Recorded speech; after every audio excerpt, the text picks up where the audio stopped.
તંત્ર કામ કરતું નથી એવા સવાલો તો ઉઠે છે, અને કામ કરે તો ઊંધું કરે. ક્યાંક બ્રિજ બનાવે અને બ્રિજ તોડે, અને ક્યાંક એમનું એમ કામ મૂકી દે, અને પછી એને ફરી તોડશે અને ફરી બનાવશે. આવો જ એક કિસ્સો સામે આવ્યો છે. સમગ્ર બાબતે વિગતે ચર્ચા કરીશું.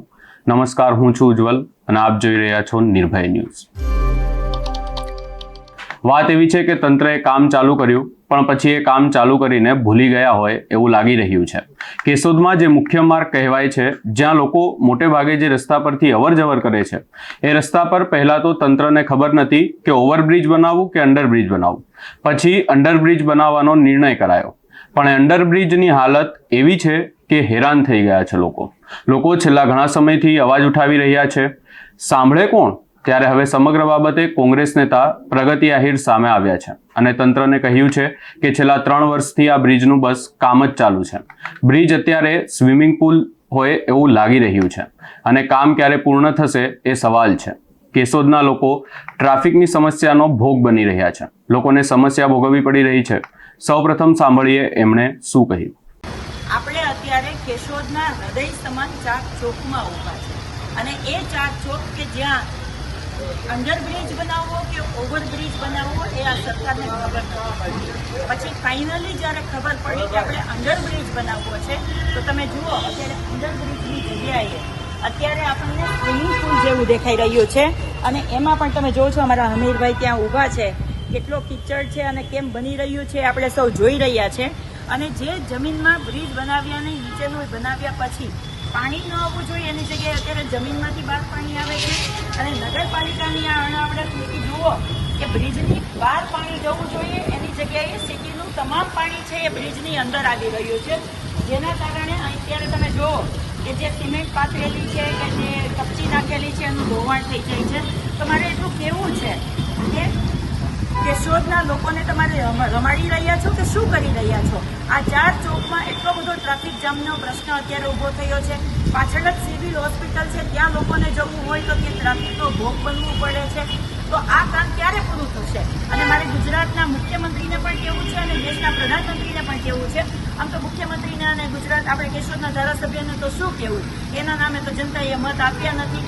મત તો આપણે નરેન્દ્રભાઈ મોદીને જોઈને આપ્યા છે ને. તો ગુજરાતમાં જ્યારે વિકાસના કામોનું જ્યારે ઉદ્ઘાટન કરવા આવતા હોય તો એણે કેશોદના બ્રિજને પણ જોવો જોઈએ, અને જોવું જોઈએ કે છેલ્લા 3 વર્ષથી તમારા ટેન્ડરો તમે કોઈ બીજાને આપો ને એના પેટા ટેન્ડરમાં કોઈ કામ કરે ને એ હરખું કામ ના કરે, તમે બીજા પેટા ટેન્ડરમાં લઈ આવો ને કરોડો રૂપિયાના અહીંયા પાણી કરો છો. તો અહીંયા આવીને જુઓ તો ખરા કે કેશોદમાં કેવો વિકાસ થયો છે, 4 ચોકની હાલત શું છે. અત્યારે અમે કેશોદના હૃદય સમાન 4 ચોકમાં ઊભા છે, જ્યાં બ્રિજનું કામ છે એ છેલ્લા 3 વર્ષથી ચાલી રહ્યું છે. પહેલાં તો આ સરકારની આવડત નીતિ હતી કે આપણે ઓવરબ્રિજ બનાવવો કે અંડરબ્રિજ બનાવવો એ નક્કી થઈ શકતું, અને અત્યારે અંડરબ્રિજ બનાવ્યો છે. આપણે જોઈએ છે કે 3 વર્ષમાં પણ અત્યારે સ્વિમિંગ પુલ હોય ને એવું અત્યારે આપણને લાગી રહ્યું છે. આપણે જોઈ રહ્યા છે કે અમારા હરીશભાઈ છે ત્યાં ઊભા છે. 3 વર્ષથી આ કામ ચાલે છે એવું કોઈ કહી ના શકે. અને આ બાજુ તમે જુઓ તો આ નગરપાલિકાની કેવડી મોટી ભૂલ કહેવાય. મને પણ ભેગી લે, તું તો બનતો બની રહ્યો છે, પણ હારે કેશોદના રસ્તાઓ પણ તમે જુઓ અને ખબર પડે કે જો આ બસ કેવી રીતે જઈ રહી છે ને સાઈડમાંથી જવું પડે, અને કેટલો ટ્રાફિકનો એ લોકોએ ભોગ બનવો પડે છે. રસ્તાઓ પણ તમે જુઓ, ખાડા ખરબાવાળો વિકાસ જબરદસ્ત દેખાઈ રહ્યો છે કેશોદ. તમે જોઈ શકશો કે કામ નબળું હોય અને બ્રિજ નબળો બનાવ્યો હોય અને જ્યાં પોલી જગ્યા મળે ત્યાંથી જ પાણી બહાર આવે તો આપણે સમજી શકીએ ને. તમે જુઓ કે આ કેશોદના બ્રિજમાં જે બનાવી રહ્યા છે તે જમીનમાંથી પાણી નીકળી રહ્યું છે. અહીંયા જમીનમાંથી પાણી નીકળી રહ્યું છે, તો તમે સમજી શકો કે આનો બેઝ કેટલો નબળો બનાવ્યો હશે.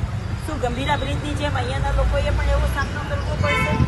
આ ભ્રષ્ટાચારનો બ્રિજ બની રહ્યો છે.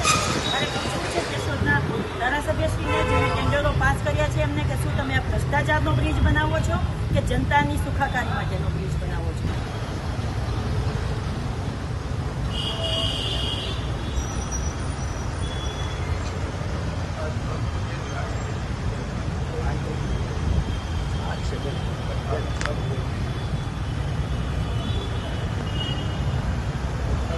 અહીં પ્રશ્ન એ છે કે જો 3 વર્ષથી બ્રિજનું કામ ચાલતું હોય તો હજી સુધી કઈ રીતે માત્ર કામ જ ચાલુ છે, અને એ પણ મુખ્ય માર્ગ પર અંડરબ્રિજ. લોકો દ્વારા રજૂઆત છતાં આ બ્રિજ કેમ હજી પણ આવી હાલતમાં છે?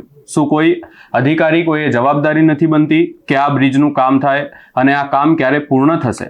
એ પછી એ જ લોકોએ ભોગવવાનું અને રજૂઆત કરવાની. પછી એ જ થયું હોય એ થાય, કેમ કે હાલ કેશોદમાં આ બ્રિજને લઈ અનેક સમસ્યાઓ ઊભી થઈ રહી છે. લોકોને બ્રિજ રોડ રસ્તાઓ પરથી ફરીને જવું પડે છે.